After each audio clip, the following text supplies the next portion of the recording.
You guys are going to love this video. So for those of you also who don't know, Bashar is it's a man named Daryl Anka who the claim is that he channels an extraterrestrial named Bashar, and I entirely believe him. But what I like about him is that he doesn't care whether or not you believe he's an alien. He just cares, is his information useful? And so he's all about empowering you to walk the optimal path in life and to transform your limitations into freedom. So I highly recommend checking him out. And without further ado, here is the Bashar video on guilt. Share my screen. On your planet are afraid to move forward because they feel guilty about something within themselves. You follow me? And that guilt holds them back. And in a lot of cases, they feel that they need to be guilty to keep themselves in check. It's what you're saying. If I don't feel guilt, I might run amok. Follow me? Yes.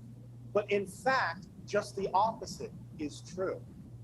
The fact that you are actually even capable of feeling guilt means you automatically know who you prefer to be and would never actually intentionally do anything harmful.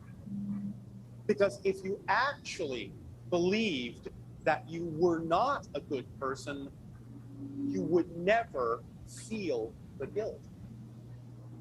You understand the paradox here? The fact that someone feels guilt means they have nothing to feel guilty about. That's the paradox. Someone who is, in your terms, sociopathic never feels guilt.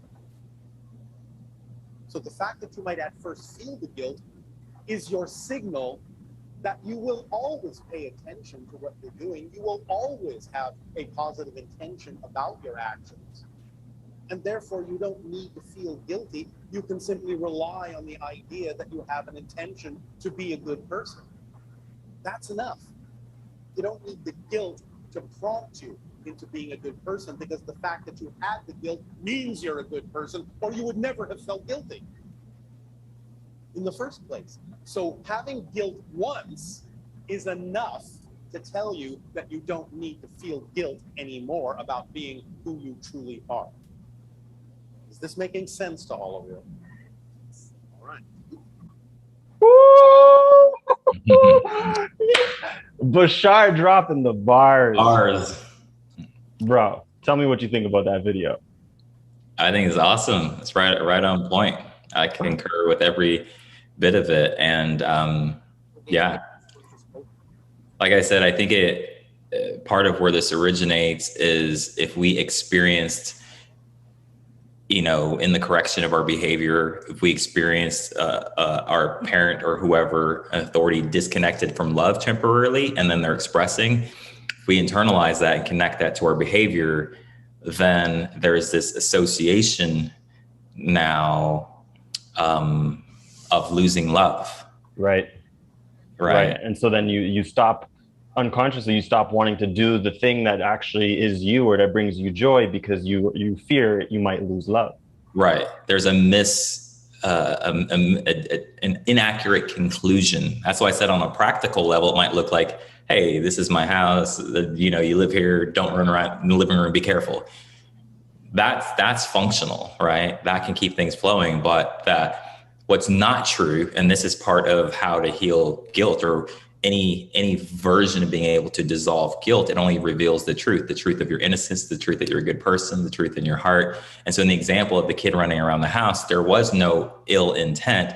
And so there's nothing to warrant like, my worth has shifted. The love that's present is gone in connection with me being myself. Right. Right.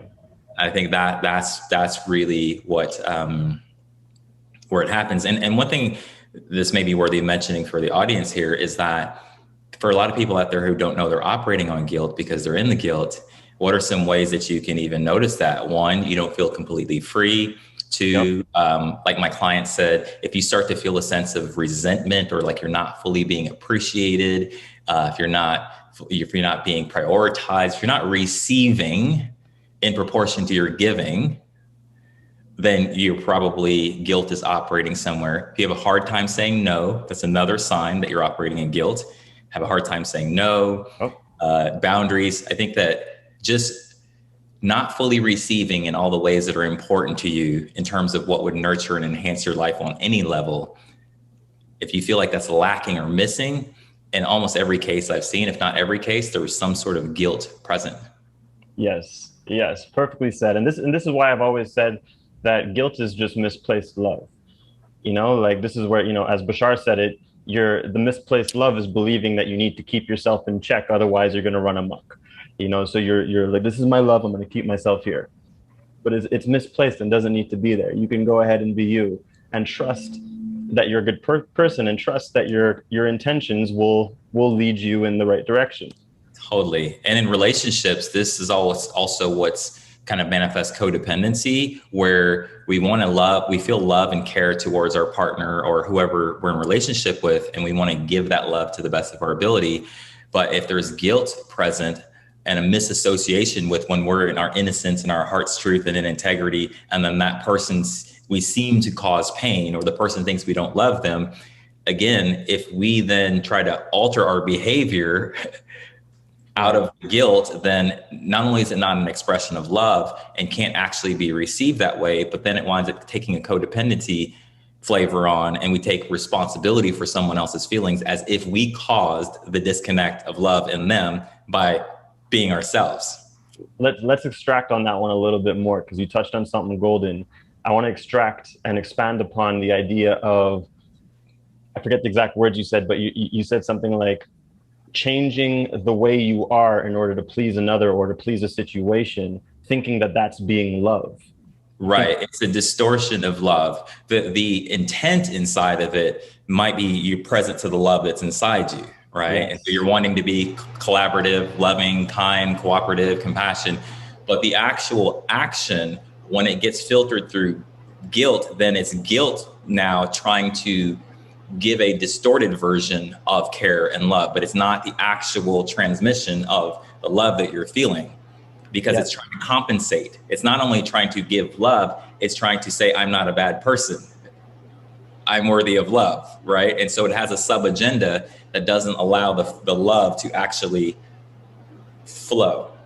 And so what would you say to someone who's like, yeah, but I'm afraid that if I don't change to comply with my lover, with my family, with my XYZ, then I'm going to hurt them, or they're going to be mad at me, or they won't like me, XYZ. Is that, yeah. This is deep, because you could say, like, I'm afraid that they won't love me, or afraid that they're going to think I don't love them, right? So there's a feeling of uncomfortability. The way my client expressed this was, he said, I would feel like a bad person if I, said no to this person, right? But what I pointed him to is, like, the bad feeling that you're feeling is the guilt. It's not like you might experientially be like, someone says something to you or withhold their love, and you go, oh, that's what feels bad. But I'm saying that it's actually the guilt, which is disconnecting you from the love inside you. That's why you actually feel bad. Right. It might seem like, oh, well, the catalyst is coming from outside, but you're feeling it inside. Because when you're in, and we all know this, if you happen to be in love, like, replay the scene, if you happen to be in love, that same expression or reaction could come to you and you won't feel the same way. Right. So it can't be the outside that's making you feel that. What you're feeling is the actual distortion of the guilt and cutting yourself off from love. That's where the pain actually is. Right. So this is where I would say step one would be to actually take a moment and to just receive the love of your intentions, whether or not it'll be accepted by the people or not. Because the moment that you can actually just receive your love, the love of your intentions, and you're doing, your purest and best, then you're empowered, and you won't so much care about the reactions of the others, or they won't phase you in the same way. Exactly. And the thing that we make the big fuss about is that it's phasing us, not the action. There's really not, like, discomfort, suffering, difficulty is not a thing. It's always a feeling. That's what we care about when we say this is hard. It's the feeling. It's not the thing. Yes. And that's why if we feel differently, then that's all we actually care about. Yes. Yes, and yeah, so this is key, because essentially you're liberating yourself from the fear of other people's reactions by receiving the love of your purity and intentions. Yeah. I give it my first really poignant example of this was like 10 years ago. Somebody texted me and I text them something back. They were reaching out, asking something, I don't know, but whatever I text them, they misunderstood my heart and my intention. They perceived it as me not caring about them. And so they had a defensive reaction. And in that moment, innocently, I was going to text them back, pick up the phone and text them back and be like, oh, no, that's not what I meant. But I could literally feel the vibration of guilt inside me. I could feel that would be me judging myself, that I'm not a good person. But I was like, but wait a minute. I know what I meant. I know who I am. I know my truth. And so it was a massive breakthrough moment for me. Because the practical, like, what did I do was when I realized that, I was like, if I do this loving action from this frequency of judging myself because I'm actually feeling guilt and feeling like they think I'm a bad person, then I'm literally judging myself and perpetuating the fear and the guilt in me and in them. And so the action was to use my willpower and say, I'm not going to pick up the phone. And just saying I'm not going to respond, it immediately, this is good, it's kind of breaking it down to a process. It immediately took the feeling and amplified it even more, the uncomfortability. I was feeling it already, but I felt it more because now my focus was not on trying to, avoid the feeling of uncomfortability, but it was masked as love. And that's the thing I really want to slow down and say. I thought by responding, going, oh no, I didn't mean that, or that's not what I meant, or here's what I meant, or here's what's true. Right. I literally thought that was the highest expression of love. But because I tuned in and felt, I was like, oh, I get it now. And so the feeling immediately amplified, and I was already starting to transform. And so again, just to highlight here, what was it that allowed you to recognize that it was not actually the highest expression of love? Great question. Because when I went to pick up the phone, I just noticed my energy did not feel expanded. Like the truth that I felt, I was like, oh, I'm about to express the truth. That should feel empowering, expansive. I should feel some excitement around it, but I didn't. I felt contracted. I'm like, why am I feeling contracted around something that feels expansive? Right. So true love makes you feel expanded and liberated and not contracted and reactive or concerned. Right. And so once I saw that, then I'm like, oh, I'm trying to prove to them. This is supposed to be an expression of love to them. Like, oh no, let me tell you how much I care. I love you. Let me clear the air. Right. I'm like, oh, but part of the energy is me trying to prove that I'm a good person. But I'm like, but wait a minute, I know I'm a good person. Right. So if I reach out my energy to try to prove I'm a good person and call that love, I'm not loving myself and I'm not embodying what I know. Right. So I'm not actually receiving the love that I'm trying to give. And so the next phase, once the energy got louder, even though it was uncomfortable, the transformation was already happening because now I was no longer in a resistant action and perpetuating the cycle of judgment and guilt, right? So I was already, and alchemy already started happening, and I was just being with myself in the feeling and letting it feeling, and it immediately got it got more intense and then immediately got less intense because I wasn't in the resistance, which wasn't allowing the love in. So love in a very strange, mystical way was actually coming into me just by being in the uncomfortability of the frequency of what I was feeling beneath the guilt that I couldn't feel when I was in the guilt. So then it started to lessen and lessen. And then I started to feel like the frequencies of self-love, self-trust, self-respect. I started to feel strong in a weird way because I was like, this is uncomfortable. And so then it was more of a revelation. And then I was like, this is what self-love is. Then I could actually see them even more clearly that they're just in pain. I'm like, oh, that's not them reacting to me saying, you're a bad person. That's their fear. And so the compassion, because it filled me this way, I had more compassion that way. And it actually, I could feel it literally changing the field of the relationship before I ever even said a word. Right. And there's a good message in there as well about, what you said as far as when you took the aligned action, meaning when you chose not to respond and you chose to stay true to your love, things actually got more uncomfortable. Initially, yeah, Yeah, and exactly. that's a great message for people to hear because it shines light on the fact that it's natural and normal for things to get more uncomfortable because that uncomfortability is your uncomfortability with the truest expression of yourself, and it's still integrating, it's still embodying. Exactly. And what you're also feeling is that disconnection and the feel the frequency of the guilt and the judgment. Right. But being with it, if you don't get in your mind being like this should feel good, is actually then what allows, because you're not resisting it, you're not controlling it, which means then now it's not controlling you, which would be like, hey, people pleasing, trying to be a good person. So it is literally like the alchemy of love. It's like a fire. It's just like burning through the judgment and the guilt.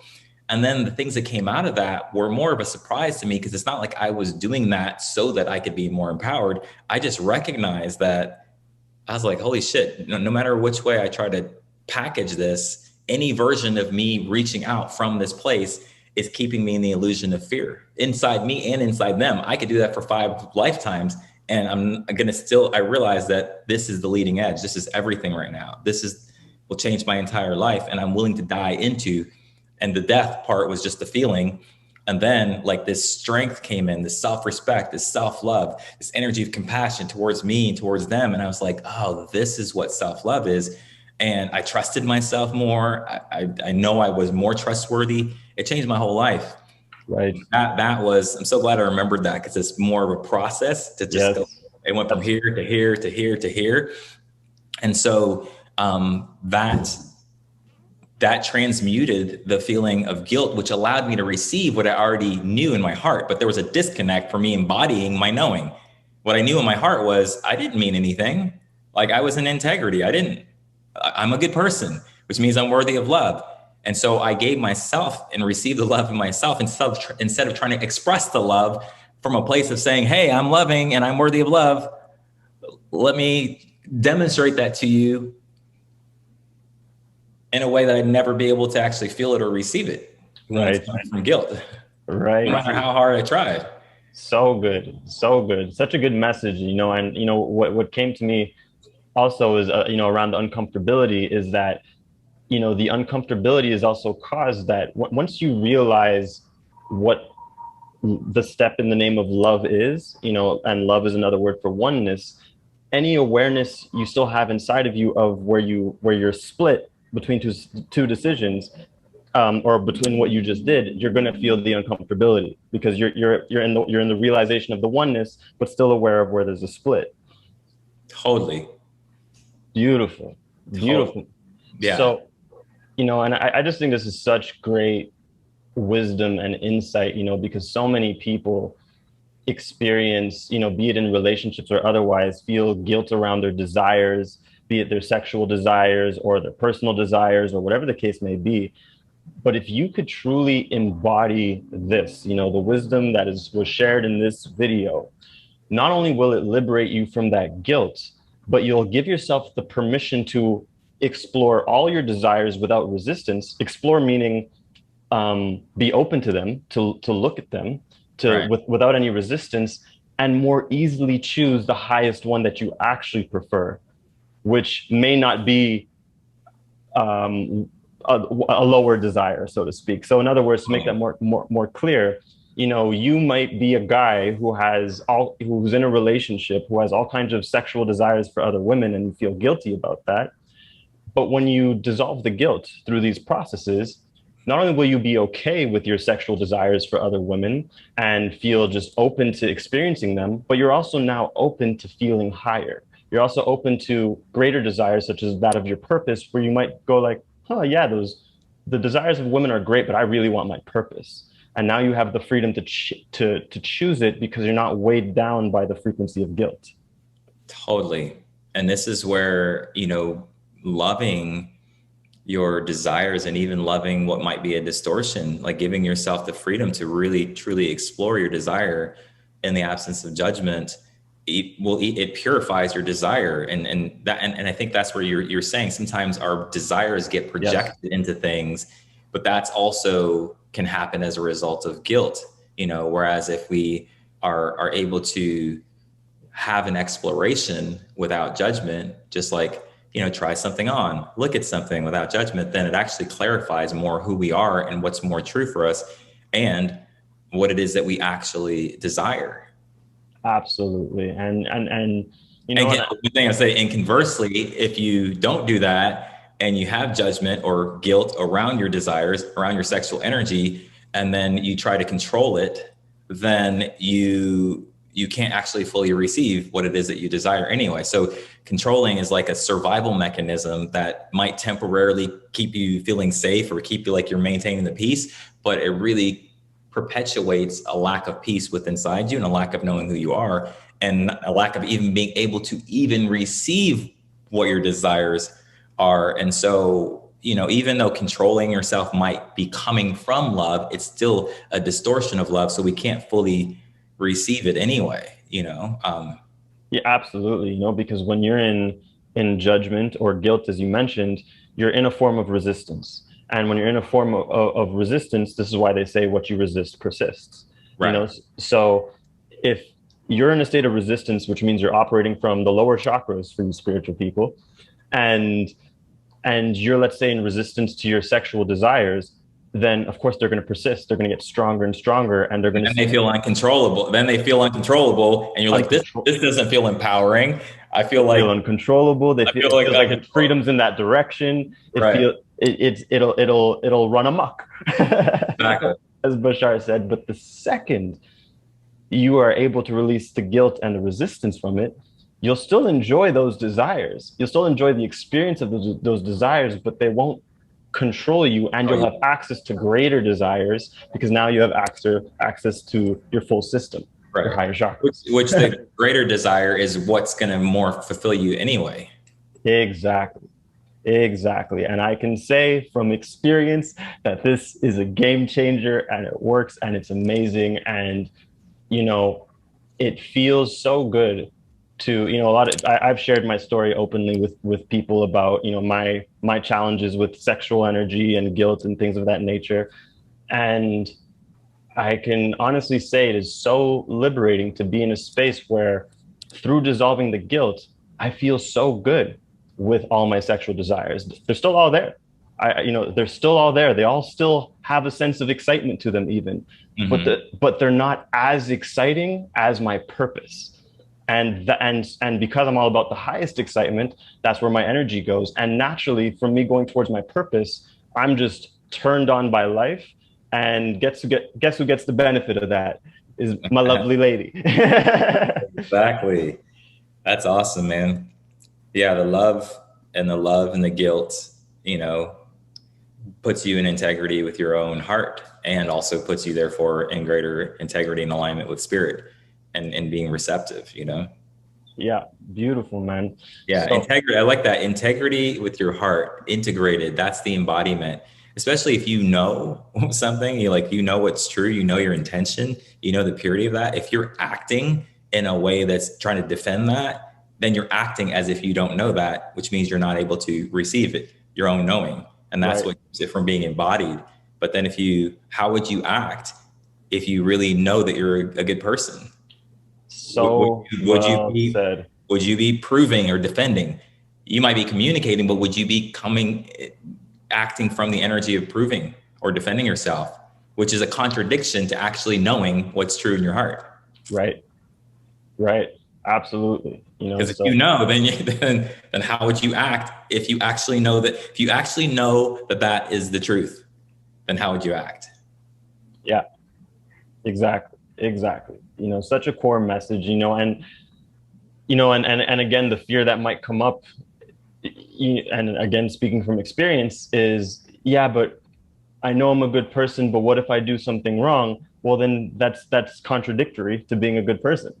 Exactly. Or like, you know, what if this person doesn't receive me or reacts? And it's like, that's still part of the same matrix. Like the reaction, if somebody's reacting to you in your heart and in your power, then it's not the being. You're not hurting if somebody's in a reaction, like you cause me pain, you don't love me, so any version of a reaction, then what you're perceiving, if you're perceiving it from the guilt, then you're like, it only reinforces that you're a bad person. But if you're perceiving it from love, then you'll see that it's not them reacting, them, the being, it's the fear in them reacting. So it's illusory in nature. It's not, it's just matching the frequency of the guilt and the fear are just like matching. And so it's not, you're not actually, that's not a being that's reflecting back to you. Any being that's in their heart and in their own truth and their own is not going to be threatened or feel hurt by your truth and your innocence and the purity of your intent. Even if they completely disagree and you have different values, it doesn't matter. There's no harm, no threat, nothing. So so what you're experiencing when you see a negative reaction, and that's what you're calling the pain, is the negative reaction, is not actually coming from truth. It's not coming from how that being feels. It's coming from the field of fear and guilt itself. Yes. You know, so great messages over here. You know, we definitely jammed on a lot. If you tuned in late, you're definitely going to want to rewind and especially watch the Bashar video that I shared in the beginning that kicked this all off. Because in the beginning, we really show you how to liberate guilt before we expand upon it. And before we jump off, I was thinking maybe we could answer like 2-3 questions from people. Yeah, that'd be great. Cool. All right. So let's see what questions we got. Questions you got for myself, for both of us. Make sure you type a capital Q with the 2 dots because it makes it easier for me to find your questions. Let's see. How do I know when I am people pleasing versus when I'm actually just being naturally kind? I would say the more that you devote yourself to love and are willing to be uncomfortable, the more obvious and clear that becomes of where you're coming from, right? It takes a lot of love to really be honest about where you're coming from and even to be able to sense where you're coming from with people pleasing. And to me, the more acceptance, maybe that's easier to hear, like love and acceptance that you bring into these uncomfortable areas, the more you trust yourself, the more discernment you have, or the greater discernment you have, and the more clear it will be when you're about to act or you're in the action going to see that, oh, that's coming, that's people pleasing. I'm actually in fear right now. I'm defending myself. I'm trying to prove myself. Oh, I'm people pleasing. Right. And I would complement that with saying that people pleasing feels heavy. It doesn't feel light. And on some level, it will feel like you're doing something at the expense of yourself. And so people pleasing has a heavier kind of sensation, and it feels like you're doing something at the expense of yourself, where true kindness feels expansive and it feels amazing. So you can know the difference just by paying attention to the sensations and the vibrations you're feeling in your body. Yeah. You'll have less energy. It's not regenerative. Your energy can drain. You may feel pressure if you're people pleasing. Yep. Feel a sensation of anxiety or overwhelm. I'm just looking at the questions. I was listening. Let's see over here. We're going to take about 2 more questions, and then we're going to jump off.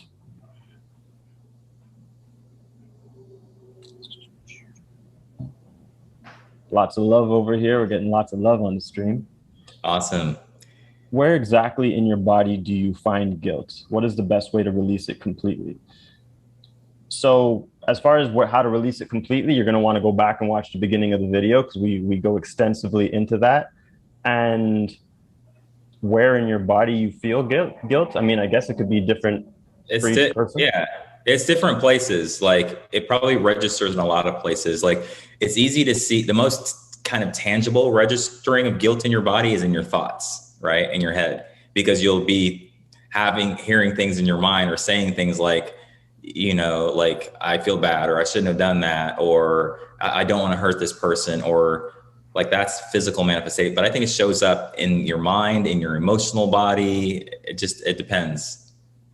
Right. Exactly. I agree with that. Here's a good question. How do you stay in the love frequency when you sense others are trying to bring you back to the guilt? When people are in ego, I feel they want me to meet them there, and then I feel guilt. So how do you stay in the love frequency when you sense others are trying to bring you back to the guilt? By loving them, right? But that starts by loving yourself and being loving yourself enough to be in your truth. Because if you are, then you're anchored in the love frequency. And then if someone's trying to bring you or guilt bomb you or whatever, when you're actually present inside of yourself, inside of your own innocence and truth in your heart, then you'll see something different. You won't see someone who's trying to get you into guilt. You see someone who's hurt. You'll see someone, and then you can be compassionate. That effort for them to try to bring you into guilt only has as much power as you are not in love in yourself and honoring your own truth. But when you're anchored in your own truth and honoring that, even if you're uncomfortable, then it takes the power away from the guilt attempt, because the guilt attempt can only parlay itself with your own self-judgment, which is coming from your own guilt. You see what I'm saying? And so it's still to go within, you know, and when you go within, you're also seeing them differently and treating them differently. So even the thought or kind of the storyline or the narrative of, man, this person is really trying to guilt me, you can just let that dissolve, even, because that's just a surface appearance, and it's not something to defend against. Look at the deeper truth of what is actually happening in someone's heart when they're trying to guilt you, and then relate to them on that level. So well said. I love that. And, you know, I'll complement that by saying that it's also by recognizing that it's okay that they're having that reaction. You know, well, that's the energy of compassion. That's what I'm saying. If you're seeing that they're hurting, then that's the same energy of like, it's okay. Like I can see, because you'll see their innocence. You'll be like, oh, this person's hurting, but that's the energy of compassion. And that also makes it okay, rather than emphasizing it like, wow, they're really trying. It's like, that doesn't deserve much attention because it doesn't really have any power. It's not what's actually happening. Absolutely. You know, so by letting yourself be okay that that's their reaction and not trying to control their reaction or their response, and you're like, okay, that's how they're reacting. That has nothing to do with me. I could still choose to feel love. And like O said, love them for where they're at. Then you have no reason to go back into the guilt, because you're also accepting their response rather than needing them to not try and guilt you. You're just being right. Like, you know, which is what I meant by saying you're loving them. Accepting their response is a form of loving them. And I've actually seen, this doesn't really come into my field much, but I've seen people try to like come in with the energy of guilt, and I have no defense to it. I just have compassion and love. And I've literally watched that be transformed in my presence before, to where like they'll shift right in front of my eyes sometimes. Yes. And drop the pursuit of trying to guilt and come into intimacy and truth, and just be really, you know, led back into love. But that's happening through loving myself enough to be able to love them and see them, and just, like you said, be okay with, and not be trying to defend. Because if you're trying to defend, the part of you that would try to defend them putting guilt on you is the part of you that's in guilt, and the part of you that's judging yourself. So that's why you would even need to defend in the first place. Otherwise, so it's okay. I like that simplicity of that. It's okay. Yeah, it's okay. The person's hurting. That person's hurting. That's what's actually happening. That's it. You know, and you know, and so like we said, you know, it's also letting go of needing to control their response or reaction, because that's not love either. You know, every flower blossoms at its own speed. Every caterpillar, butterflies at its own timing. Right. So it's just love. It's like that's where you're at. It's cool. And this is where I'm at. And that's it. All right, let's see. We got one more question over here that we'll take. And it is, how do I keep being myself when socializing with people I don't know that well yet? I feel unsafe around new people and begin to please. Not sure if this has anything to do with guilt, though.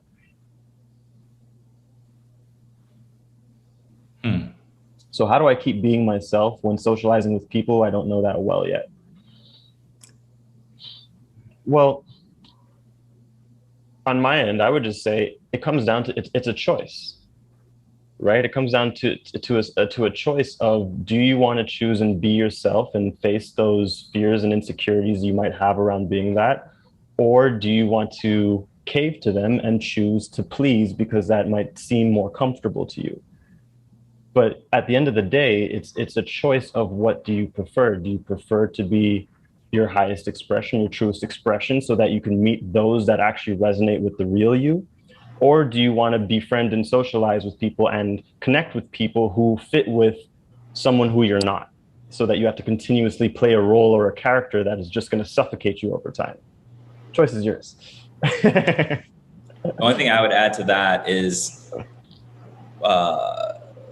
vulnerability. The willingness to be vulnerable can help you clarify that in the first place, because sometimes you might feel a social pressure because you're with people that aren't actually in alignment. But to even learn and what alignment is, and be in that attraction field and love yourself enough to choose to be with people who you are in alignment with, might require a vulnerability and an honesty with yourself to even clarify what that is, because you might be with people who you are in alignment with and not feel that, but you're being invited to be vulnerable when you're feeling that social pressure. The social pressure is an invitation into vulnerability and expressing a deeper truth. So there's no real way around that part of the process if you have a resistance there. Whether you're with people that you know are like dope and people, your people, or other people, that's going to come up at some point. If you're feeling a pressure and a resistance around being yourself. Yes, so key. Vulnerability is absolutely key in that moment. And yeah, like you said, that vulnerability will sink you into your truth. What I do notice also is a lot of people simply, not that they don't know, or maybe they don't know, but a lot of people aren't aware sometimes that it's okay to say certain simple things. So, for example, what I mean is, like, let's say you're in a social setting and everyone is talking about politics, and you know absolutely nothing about politics. Right. But everyone's just talking about it like you should know what's going on. And then they turn to you and they're just like, yeah, right, crazy. You could either in that moment, be like, yeah, crazy shit. Or it's perfectly okay to be vulnerable and say, to be honest, I don't know anything about politics, and then just laugh, and then you shine a different light into the equation, and then you also create the space for anyone else who's there who's on the same page as you. Be like, yeah, I'm actually not that deep into politics either. So there's certain language, actual communication skills that can help those situations, such as literally saying, like, I don't know, or that doesn't feel good. A lot of people are afraid to say these things, are afraid to say what their innocence has to say. And that's the actual source of the anxiety, not the situation. And I think that's important to note. Yes.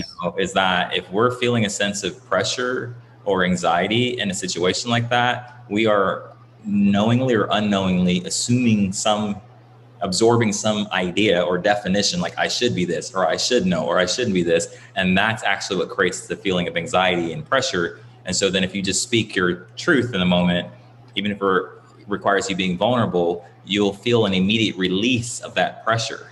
The pressure holds the assumption that you can't be yourself, or that you need to be something else. And that's when you lean into that, that's really where the liberation is. And then that also harmonizes your environment better, to where, like, whatever the highest expression that can happen now is able to happen, because now you're showing up just as embodied in your truth as everyone else is with their own opinion. Absolutely. So be willing to speak from your vulnerability, from your innocence, and that'll pave the way. And I'm reminded of a story I want to share. There's actually something you helped me with back in the day, where and this has everything to do with communication skills and just our verbiage. Where I remember a couple of years back, I was in a situation where someone said something to me that I didn't like, and I really didn't like how they said it. And my response, my most empowered response that I could find without shrinking myself, was "fuck off." Mm-hmm. And I said it, and I felt good about it, because that was the highest vibration I was able to reach for. And I remember I told you about this. And this is back when we were mentoring together. Mm-hmm. And I remember I told you about this, and you're like, that's great. And there's a way to say that without causing more separation. There's a way to say that with more love. And what you simply suggested was saying something like, well, what if you just said, that doesn't feel good to me?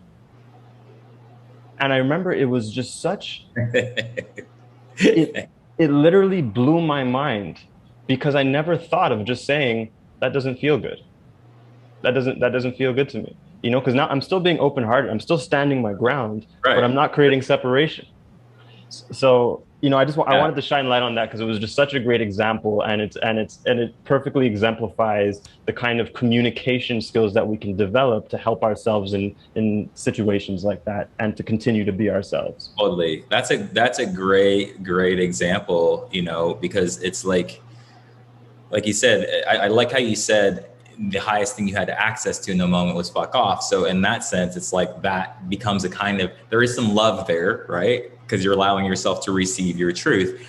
And there's also protection there, which is where the separation is. So the idea is to not get stuck in that expression of fuck off, and to really also move yourself deeper into a space of feeling safe. Because if you felt safe within your own heart, then now you're not in protection. And so then you can speak your truth and you can even defend yourself, but not from a protection. So protection often manifests as an extra energy, right? There's more sauce there. You're not opening the opportunity for connection. It's like you've closed the door. Right. In the Bruce Lee movie, I mean, I kind of ruined the scene, but the Birth of a Dragon was about Bruce Lee before he became Bruce Lee. And this Shaolin master basically found out about Bruce Lee and how he was teaching people just to kick ass. And, this was before when Bruce Lee was really cocky. And so the master comes up to him and Bruce Lee's like, so you mean to tell me, if somebody comes up to you on the street and they're going to kick your ass, you're going to try to hit them with some compassion? Like what? And he basically said something like, I would offer them the opportunity to meet me in a deeper truth. And he said, and if that didn't work, if that necessary, I'd kick their ass. He said, but then I'd kick their ass, but still then be like, keep the door open to be like, okay, like you still offer them the love. Powerful. That's It's such a powerful. dope scene. I Yeah. love that. Super powerful. My brother, super great messages in here today. I feel like we not only covered a lot of ground in helping people transcend their guilt into love, we just touched on so many other wisdom gems that I'm sure people will appreciate. So, bro, thank you for being on here, first of all. And please let the people know where they could find more of O. Oren at Oren Harris on Instagram. Also on Facebook. My website is orenharris.com. That's ORENHARRIS.com. And I got a ton of amazing content that I'll be launching on YouTube soon. So if you want to pre-subscribe to my channel, there's not a lot of new stuff on there yet right now, but I've got a bunch of awesome stuff that I'm going to be launching on there. Yes, Yeah. amazing. And O is also one of the ascending masters that we're going to be featuring in the mystery school. So if you're not in the mystery school yet, you're going to want to get in on that by going to the website livingmagic.life. But in the meantime, in between time, O, is there any final messages that you want to leave us with? Yeah, I'll leave you with this, that whatever resonated in this share, just know that the sincerity of your prayer and your desire to release guilt into more love is heard. Don't make guilt complex, and receive and allow just the power of your intention and the power of this field of love that we share here together to do some of that dissolving for you. Don't get lost in the complexity of guilt. Recognize the simplicity that you just essentially amplified your desire, and also just the simplicity of even withdrawing your investment in guilt behavior is already a huge step, right? So don't get lost in the, okay, I get it, but how, right? And let yourself receive, what's available here to receive, because love's always calling you into it. It's not so much what we need to do as the release of our investment in the people pleasing or the defenses and all that. Just that alone is a huge step. And this is why we intrinsically say falling in love, because we're letting go of holding on to Nice. people pleasing, to XYZ, and you're literally falling in love. Nice. Awesome. Thanks, bro. Yeah, man. All right, people. So that's our message for you guys today. I hope you enjoyed it. Oh, again, thank you so much for being here. I always love jamming with you and sharing the space with you, and looking forward to creating more with you, bro. Yes. All right. Peace. Awesome. Peace.